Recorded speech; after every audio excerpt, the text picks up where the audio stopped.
After detailing which animals are permitted and forbidden for consumption, the Lord then gave a broader list of all the animals that are ceremonially unclean.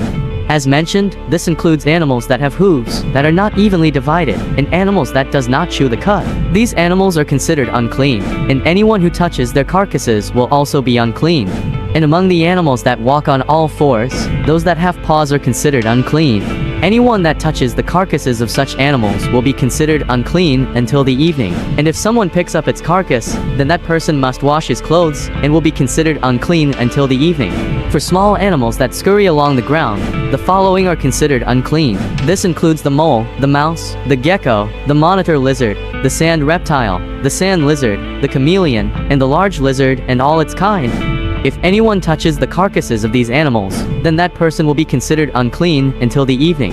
Additionally, if such an animal dies and falls on something, then the object it has fallen onto will be considered unclean. This instruction applies whether the object is made of wood, cloth, leather, or burlap.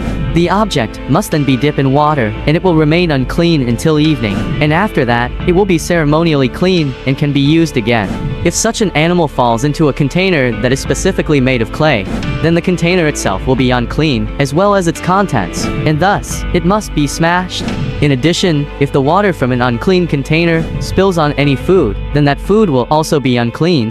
And for other types of beverage, it will also be unclean if it is inside an unclean container. And that's Leviticus 11, Part 2.